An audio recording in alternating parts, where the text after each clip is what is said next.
ജീവനക്കാരില്ല, അതുകൊണ്ട് oxygen cylinder ചുമന്ന പിതാവ്. ഈ സംഭവം നടന്നത് ആന്ധ്രാപ്രദേശിലെ വിശാഖപട്ടണത്താണ്. നവജാത ശിശുവിനെ ICUവിലേക്ക് മാറ്റുന്ന സമയത്ത് ജീവനക്കാർ വരാത്തതിനാലാണ് ഓക്സിജൻ സിലിണ്ടറുമായി പിതാവിന് പുറകെ പോകേണ്ടി വന്നത്. KB ശ്രീധരൻ വിവരങ്ങളുമായി ചേരുന്നുണ്ട്. ശ്രീധരൻ, അല്ലെങ്കിലും ഒരു നവജാത ശിശുവിനെ ഇങ്ങനെയാണ് ഒരു കൊണ്ടുപോവുക? അത്യാഹിത വിഭാഗത്തിൽ ജീവനക്കാരില്ലാത്തതിനാലാണ് ഈ കുഞ്ഞിനെ പിറന്ന് മണിക്കൂറുകൾക്കകം കുഞ്ഞിനെ ഇങ്ങനെ കൊണ്ടുപോകുന്നത്.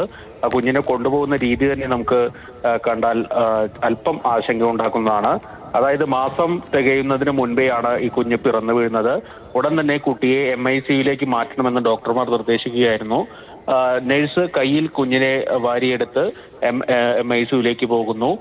കൃത്രിമ ശ്വാസം നൽകുന്നതിന് വേണ്ടി ഓക്സിജൻ സിലിണ്ടറൊക്കെ ഒരുക്കിയിരുന്നു. ഈ ഓക്സിജൻ സിലിണ്ടർ എടുക്കാൻ ഉള്ള ഒരു വാഹനമോ അല്ലെങ്കിൽ ജീവനക്കാരോ ആ പ്രദേശത്ത് ഉണ്ടായിരുന്നില്ല എന്നാണ് ഏറ്റവും സങ്കടകരമായ കാര്യം. തുടർന്ന് പിതാവ് തന്നെ ഓക്സിജൻ സിലിണ്ടർ ചുമന്ന് ഇവർക്ക് പിന്നാലെ പോകുകയായിരുന്നു എന്നാണ് ഈ ദൃശ്യങ്ങളിൽ നിന്ന് മനസ്സിലാകുന്നത്. സംഭവത്തിൽ ഏതായാലും ഇത് ആവർത്തിക്കാതിരിക്കാനുള്ള നടപടിയെടുക്കുമെന്ന് ആശുപത്രി സൂപ്രണ്ട് അറിയിച്ചിട്ടുണ്ട്. വിഷയത്തിൽ വിശദമായിട്ടുള്ള അന്വേഷണത്തിനും നിലവിൽ ഉത്തരവിട്ടിട്ടുണ്ട്.